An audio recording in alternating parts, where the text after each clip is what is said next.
Assalamualaikum warahmatullahi wabarakatuh. Perkenalkan, nama saya Ahmad Mustafa Kamal. Saya dari kelas 4 APAI. Di sini saya ingin menjawab menjawab tugas UTS mata kuliah Filsafat Pendidikan Islam dengan dosen pengampu Bapak Dokter Iqbal Amar Muzaki, MPD. Baik, langsung ke pertanyaan pertama. Jelaskan bagaimana pengertian filsafat pendidikan Islam dapat mempengaruhi praktik pendidikan di madrasah dan pesantren. Berikan contoh konkret dan pengalaman Anda atau observasi di lapangan. Jadi, nomor satu ini, filsafat pendidikan Islam itu adalah cara pandang tentang pendidikan yang berdasarkan Al-Quran dan Hadis. Jadi bukan cuma ngajarin ilmu, tapi juga pembentukan akhlak dan kepribadian. Pengaruhnya di madrasah dan pesantren itu kelihatan jelas, di mana guru bukan hanya menyampaikan materi, tapi juga jadi contoh dalam sikap sehari-hari. Selain itu, pendidikan juga menyeimbangkan antara ilmu agama dan ilmu umum. Contohnya, di pesantren santri bukan cuma belajar tentang kitab, tapi juga dibiasakan sholat berjamaah, disiplin, dan menjaga adab dalam kehidupan sehari-hari. Jadi itu jawaban yang pertama. Lanjut ke soal yang kedua. Bandingkan kedudukan filsafat pendidikan Islam dengan filsafat pendidikan Barat. Apa saja kelebihan dan kekurangan masing-masing dalam konteks pendidikan di Indonesia? Jadi kalau kalau dibandingkan dengan filsafat Islam lebih fokus.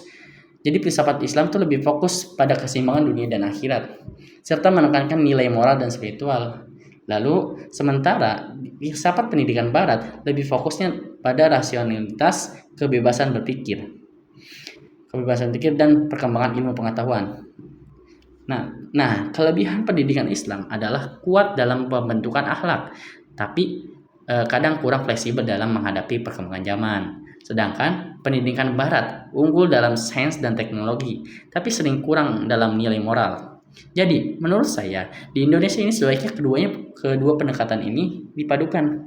Jadi disatukan pendekatan filsafat Islam dan filsafat Barat. Disatukan menjadi padukan, jadi hasil yang lebih seimbang. Lanjut, nomor 3. Jelaskan kerangka kerja yang menggambarkan ruang lingkup filsafat pendidikan Islam, sertakan elemen-elemen penting yang harus dipertimbangkan dalam perkembangan ilmu pendidikan Islam, perkembangan kurikulum pendidikan Islam. Oke. Jadi ruang lingkup filsafat pendidikan Islam mencakup 3 hal utama, yaitu ontologi yang kita ketahui, epistemologi dan aksiologi. Jadi ontologi membahas hakikat manusia dan pendidikan. Epistemologi membahas sumber ilmu seperti wahyu dan akal, dan sedangkan aksiologi membahas nilai dan tujuan pendidikan dalam mengembangkan kurikulum. Hal ini juga harus diperhatikan adalah tujuan pendidikan yang jelas, materi seimbang antara agama dan umum, metode pembelajaran yang efektif seperti keteladanan, serta evaluasi yang tidak hanya menilai akademik tetapi juga sikap dan perilaku siswa. Oke. Lanjut ke nomor 4. Dalam konteks ontologi pendidikan Islam, bagaimana Anda dapat menerapkan prinsip-prinsip filsafat pendidikan Islam untuk mengatasi tantangan yang dihadapi oleh lembaga pendidikan Islam saat ini? Jadi dalam ontologi pendidikan Islam, manusia dipandangkan sebagai makhluk ciptaan Allah yang memiliki akal, hati, dan tanggung jawab. Oleh karena itu, pendidikan tidak boleh hanya fokus pada aspek intelektual saja, tetapi juga harus membentuk karakter dan akhlak untuk mengatasi tantangan pendidikan saat ini. Sekolah bisa menerapkan program pembinaan karakter seperti mentoring atau kegiatan keagamaan yang rutin. Dengan begitu, siswa tidak hanya pintar secara akademik, tapi juga memiliki kepribadian yang baik. Oke. Lanjut ke soal nomor 5. Jelaskan urgensi epistemologi pendidikan Islam dan bagaimana hal ini dapat berkontribusi pada pembentukan masyarakat yang lebih baik. Epistemologi pendidikan Islam itu penting, ya, karena membahas dari mana ilmu berasal, yaitu dari wahyu, akal, dan pengalaman. Hal ini penting supaya ilmu yang dipelajari tidak menyimpang dari nilai-nilai agama. Dengan adanya epistemologi ini, pendidikan bisa menghasilkan manusia yang tidak hanya cerdas, tapi juga memiliki moral dan arah hidup yang jelas. Jadi ilmu tidak disalahgunakan dan tetap membawa manfaat bagi masyarakat. Nomor 6, tinjau aksiologi pendidikan Islam yang ada saat ini. Apa saja pendekatan yang paling efektif dalam meningkatkan kualitas pendidikan Islam dan mengapa? Seperti kita ketahui, aksiologi pendidikan Islam berkaitan dengan nilai dan tujuan pendidikan. Saat ini masih banyak pendidikan yang terlalu fokus pada nilai akademik saja. Padahal pendekatan yang paling efektif adalah melalui pendidikan karakter, keteladanan guru, dan pembiasaan ibadah.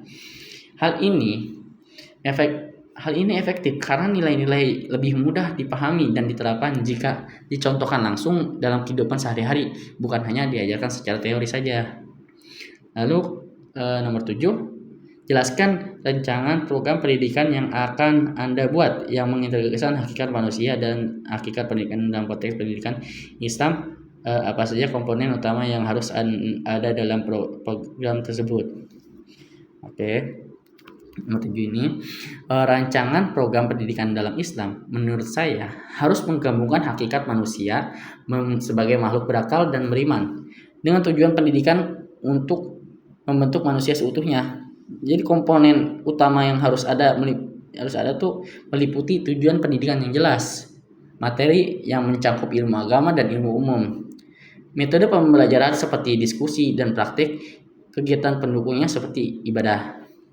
Lanjut ke nomor 8, dalam konteks etisasi pendidikan, bagaimana Anda melihat peran filsafat pendidikan Islam dan menciptakan sistem pendidikan yang inklusif dan adil? Berikan contoh implementasi yang relevan. Dalam konteks demokrasi pendidikan, filsafat pendidikan Islam memiliki peran penting dalam menciptakan sistem pendidikan inklusif dan adil. Islam mengajarkan bahwa setiap manusia memiliki hak yang sama untuk memperoleh pendidikan tanpa diskriminasi. Implementasinya dapat dilihat dalam pendidikan inklusif di madrasah, di mana peserta didik dari berbagai latar belakang diberikan kesempatan yang sama untuk belajar. Selain itu, prinsip musyawarah dan keadilan dalam Islam dapat diterapkan dalam pengambilan keputusan pendidikan sehingga terciptanya sistem yang berpartisipasi dalam keadilan. Nah, itu jadi 8 soal tadi yang saya jawab. Nah, dari 8 jawaban yang tadi saya jawab, saya mengambil referensi dari. Jadi referensi yang saya ambil adalah dari Ahmad Tafsir Ilmu Pendidikan dalam Perspektif Islam, Abu Dinata Filsafat Pendidikan Islam, Hasan Nagulung Asan Pendidikan Islam, Tamayulin Ilmu Pendidikan Islam. Cukup sekian dari saya. Wassalamualaikum warahmatullahi wabarakatuh.